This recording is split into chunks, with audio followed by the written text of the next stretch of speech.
বাংলাদেশের সাবেক তিনবারের প্রধানমন্ত্রী বিএনপি চেয়ারপারসন বেগম খালেদা জিয়া দীর্ঘ 4 মাস পর চিকিৎসা শেষে 2 পুত্রবধূ জুবাইদা রহমান ও শর্মিলা রহমানকে নিয়ে দেশে ফিরেছেন। এই উপলক্ষে ঢাকা মহানগর উত্তর মৎস্যজীবী দলের সকল থানার নেতৃবৃন্দ বেগম খালেদা জিয়া সহ জুবাইদা রহমান ও শর্মিলা রহমানকে স্বাগত জানাতে উপস্থিত ছিলেন। এ সময় বক্তব্য রাখেন ঢাকা মহানগর উত্তর মৎস্যজীবী দলের আহ্বায়ক এবং সদস্য সচিব।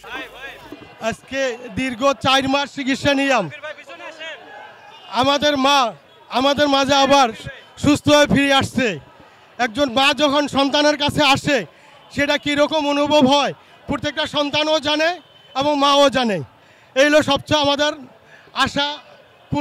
আশা পূর্ণ হয়েছে। আর দ্বিতীয়ত আজ 17 বছর পরে আমাদের প্রিয় ভাবি আমাদের মাঝে আজ উপস্থিত হচ্ছে। এর চেয়ে আনন্দ আর কি হইতে পারে? যাদের ভাবি আছে তারা এই ভাবির এই মর্যাদা বুঝবে। এই 17 বছর পরে আমাদের ভাবিকে আমরা পাচ্ছি। আর দ্বিতীয়ত আমাদের মা আজকে আমাদের মাঝে ফিরে আসছে। এই 4 মাস চিকিৎসা নেওয়ার পরে কত সুন্দর ভাবে চিকিৎসা হয়েছে ওনার। আল্লাহর পক্ষ থেকে ওনাকে সম্পূর্ণভাবে রোগমুক্ত করে আমাদের মাঝে ফিরে আনার জন্য আল্লাহর কাছে শুকরিয়া আদায় করতেছি। আর দ্বিতীয়ত আমাদের এই জনগণের নেত্রী, গণতন্ত্রের মা, এই গণতন্ত্রের মা আবার গণতন্ত্রের জন্য উনি আবার এই দেশের জন্য আবার দাঁড়াইয়েছে, আবার সুস্থ হয়েছে আল্লাহর পক্ষ থেকে। এই জন্য মৎস্যজীবী দলের পক্ষ থেকে আমরা 100 কোটি শুকরিয়া আদায় করছি। বেগম খালেদা জিয়া দীর্ঘ 4 মাস পরে সুস্থ হয়ে দেশে আসছে এবং জুবাইদা রহমান এবং কোকো সাহেবের স্ত্রী আসছে। এই অনুভূতি আপনার কাছে কেমন লাগছে?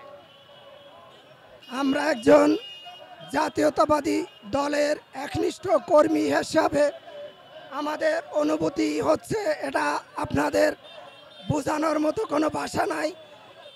শুধু বিএনপি নয়, এদেশের 18 কোটি জনগণ সবাই আজকে আমাদের আপসহীন দেশনেত্রী বেগম খালেদা জিয়ার আগমন উপলক্ষে সবাই এই প্রচণ্ড রোদ্দুর মধ্যে পুরো ঢাকা সিটিকে ব্লক করে ফেলছে। আমরা অত্যন্ত আনন্দিত। তার কারণ হচ্ছে দীর্ঘদিন স্বাস্থ্য পরীক্ষা নিরীক্ষার পর, ডাক্তার দেখানোর পর আজ তিনি আমাদের মাঝে ফিরে আসছেন। এজন্য আমরা অত্যন্ত আনন্দিত। আমরা জাতীয়তাবাদী মৎস্যজীবী দলের পক্ষ থেকে এবং আমাদের সকলের পক্ষ থেকে সংগ্রামী শুভেচ্ছা এবং বিপ্লবী অভিনন্দন। নিবিড় চৌধুরী, ফ্ল্যাশ টিভি, ঢাকা।